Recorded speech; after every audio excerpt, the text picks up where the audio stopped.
فرماتا ہے کہ انا انزلناہ فی لیلۃ القدر، بے شک ہم نے اس قرآن کو شب قدر میں نازل کیا۔ وما ادراک ما لیلۃ القدر، اور آپ کو کیا معلوم کہ شب قدر کیا ہے؟ لیلۃ القدر خیر من الف شہر، شب قدر 1000 مہینوں سے بہتر ہے۔ تنزل الملائکۃ والروح فیہا باذن ربہم من کل امر، فرشتے اور روح اس میں اپنے رب کے اذن سے ہر حکم لے کر اترتے ہیں۔ سلام ہی حتی مطلع الفجر، وہ صبح روشن ہونے تک سلامتی کی رات۔ حضور نبی کریم صلی اللہ علیہ وآلہ وسلم نے ارشاد فرمایا، شب قدر کو جبرائیل امین فرشتوں کے جھرمٹ میں زمین پر اتر آتے ہیں۔ وہ ہر اس شخص کے لیے دعائیں مغفرت کرتے ہیں جو کھڑے بیٹھے کسی بھی حال میں اللہ رب ذوالجلال کو یاد کر رہا ہو۔ ہزاروں مہینوں سے افضل اس رات کے عطا کرنے کے پیچھے بھی ایک راز ہے۔ رسول پاک صلی اللہ علیہ وآلہ وسلم کو سابقہ لوگوں کی عمروں پر آگاہ فرمایا گیا، تو آپ نے ان کے مقابلے میں اپنی امت کے لوگوں کی عمر کو کم دیکھتے ہوئے یہ خیال فرمایا کہ میری امت کے لوگ اتنی کم عمر میں سابقہ امتوں کے برابر عمل کیسے کر سکیں گے؟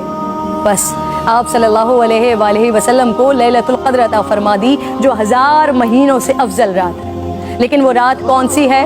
اس عظیم رات کو کہاں تلاش کیا جائے؟ اس پر رسالت مآب صلی اللہ علیہ وآلہ وسلم نے فرمایا، لیلۃ القدر کو رمضان کے آخری عشرے کی طاق راتوں میں تلاش کرو۔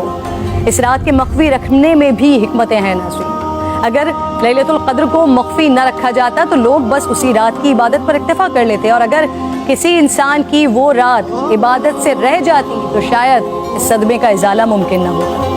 ایک وجہ یہ بھی بتائی جاتی ہے کہ اللہ تعالیٰ کو بندوں کا رات کے اوقات میں جاگنا بے حد محبوب ہے، اس طرح بندے 5 طاق راتوں میں جاگ کر اپنے رب کو منا سکیں۔ اور ایک وجہ گناہگاروں پر شفقت بھی ہو سکتی ہے، کیونکہ اگر علم کے باوجود اس رات میں گناہ سرزد ہوتا تو اس سے لیلۃ القدر کی عظمت مجروح کرنے کا جرم بھی لازم آتا۔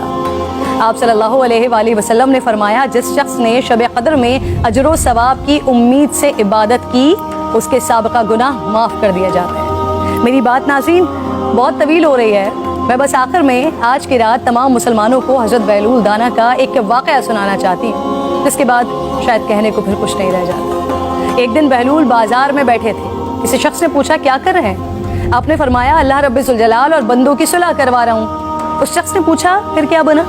آپ نے فرمایا اللہ تو مان رہا ہے، بندے نہیں مان رہے۔ اللہ اکبر۔